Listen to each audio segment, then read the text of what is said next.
on a on the top of pedestal from a point on the ground, the angle of elevation of the top of statue is 60 degree, and from the same point angle of elevation of the top of pedestal is 45 degree. Find the height of the pedestal. अब देखो, आपने statue बड़ी जगह देखे होंगे, मूर्तियां देखी हर जगह। मूर्ति बनाने के लिए पहले उसको हाइट देने के लिए नीचे कुछ ना कुछ उसको हाइट देने के लिए बनाया जाता है। गोल बना सकते हैं, ठीक है, क्यूबॉइड की शेप का बना सकते हैं, थोड़ा हाइट देने के लिए ऊपर बनाया जाता है, उसको बोलते हैं पेडेस्टल। उसके ऊपर स्टैच्यू बनाया जाता है ताकि लोगों को दिखाई दे सके। तो यहाँ पर ये क्वेश्चन क्या बोलता है, यहाँ पर क्या है, अब पेडेस्टल की हाइट तो हमारे को दी नहीं है। पेडेस्टल हमने इतना बना लिया, इसके ऊपर क्या बनाया, स्टैच्यू बनाया, और स्टैच्यू की हाइट हमारे को दी हुई है, कितनी है, 1.6 मीटर। मतलब यहां से लेकर के यहां तक हमारे को हाइट क्या है, गिवन है। अब ग्राउंड पे जो कोई पॉइंट है, अब ये बोलता है कि अगर आप इस पॉइंट से स्टैच्यू के टॉप के साथ जो एंगल क्रिएट किया जा रहा है वो है 60 डिग्री का, और पेडेस्टल के टॉप से, देखो थोड़ा क्वेश्चन घुमाया, पेडेस्टल का टॉप क्या होगा, इसका बॉटम ही होगा ना यहाँ पे। तो पेडेस्टल के टॉप से जब ये एंगल क्रिएट किया जा रहा है तो ये कितने डिग्री का आ गया, 45 डिग्री का। और हमें निकालना क्या, पेडेस्टल की हाइट निकालनी है, इसको हम h मीटर मानेंगे। तो देखो बेटा, डायग्राम जो पिछली क्वेश्चन नंबर 7 की थी सेम बनी कि नहीं बनी, बदलाव क्या आया, वहां पर ये चीज का आंसर दिया हुआ था और ये चीज हमारे को निकालनी थी। यहाँ क्या है, ये चीज हमारे को निकालनी और ऊपर वाली थोड़ा क्वेश्चन बदला, बाकी क्वेश्चन बिल्कुल सेम है। अब इसका नेमिंग करते हैं, यहाँ ए बी सी और ये डी। अब सपोजिशन वही साथी जो हमें फाइंड आउट करना, उसको सपोज करेंगे। Let the height of pedestal, pedestal is equal to, यहाँ पे डायग्राम के हिसाब से क्या नाम बन रहा है, बी से लेकर के सी, और हमने कितना माना इसको, h मीटर, और हमें दिया क्या, height of statue. Height of statue हमारे को दिया हुआ कितना है, डायग्राम के अकॉर्डिंग सीडी नाम, और इसकी हाइट कितनी दी हुई है, 1.6 मीटर। तो यहाँ पर ये देख लीजिए, पूरी अगर बी से डी तक की हाइट की बात करते हैं क्या बनेगा, h प्लस 1.6 मीटर, ये आपने कर लेना, ठीक है जी। और यही है। अब देखो यहाँ पर भी हम क्या करेंगे, पहले एबीसी ट्रायंगल में जाएंगे और ए बी की वैल्यू निकालेंगे। एच दिया हुआ तो एच के हिसाब से हमने सपोज ही किया एच, तो इसकी वैल्यू निकालेंगे, फिर इसकी हेल्प से पूरे की बीडी की वैल्यू निकालेंगे। अब हम जाएंगे इन राइट एंगल ट्रायंगल एबीसी में, हमें निकालना क्या है, इसमें थीटा कितना, पहले ये कंफर्म कर लो, 45 डिग्री।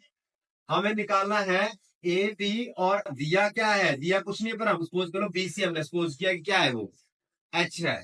तो ए बी हमारा आ गया बेस, और बीसी कितना आया, परपेंडिकुलर। पंडित बद्री प्रसाद, ठीक है, हर बोले के अकॉर्डिंग से बी अपॉन पी बना, लास्ट थीटा कौन सा होता है, कॉट थीटा।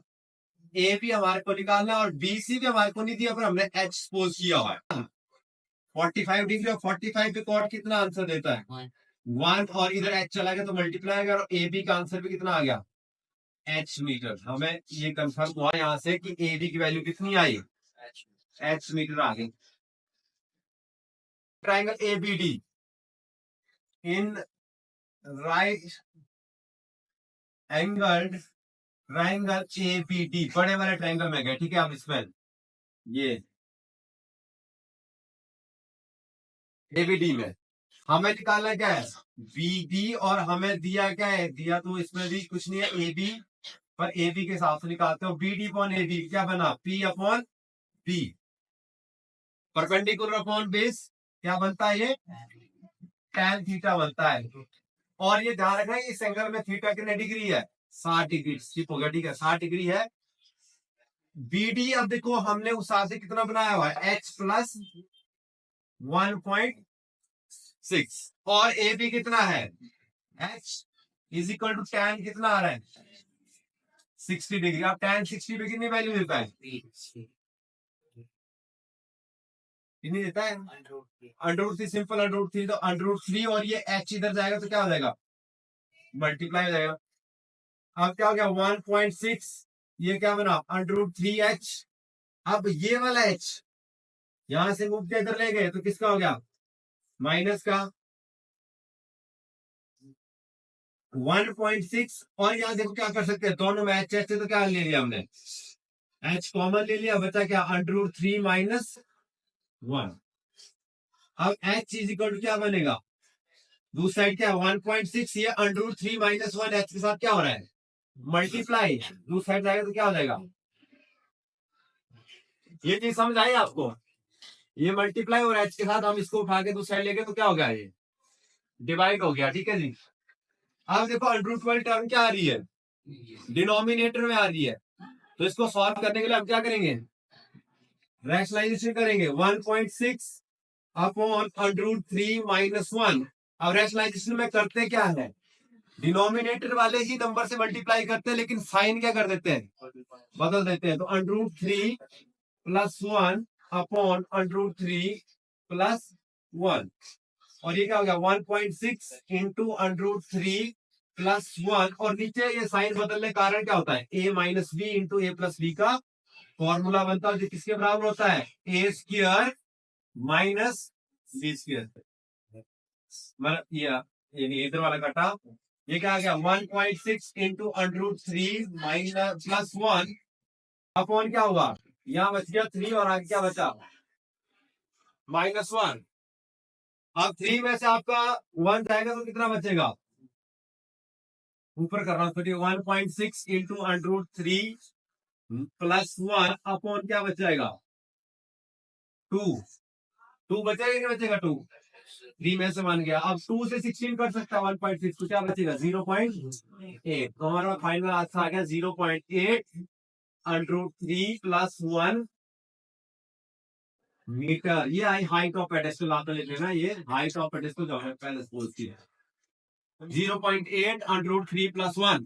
थोड़ा यहाँ पे ध्यान देना देखो इस कैलकुलेशन में यहाँ से ध्यान देना ये यहाँ तक तो आप इजिली कर पाओगे h प्लस 1/1.6 करके ठीक है फिर इसके बाद इसको क्रॉस मल्टीप्लाई करोगे फिर h वाले को दूसरा ले जाएंगे फिर -1 मतलब h कॉमन लेंगे फिर √3 माइनस 1 बनेगा फिर इसको दूसरी साइड ले जाएंगे अपॉन में जाएगा अपॉन में √12 आएगा तो फिर रैशनलाइजेशन करना पड़ेगा रैशनलाइजेशन करेंगे तो अपना आप ही 2 बचेगा नीचे और 2 से फिर क्या हो जाएगा वो 1.6 कट करेगा और आपका फाइनल आंसर आ जाएगा।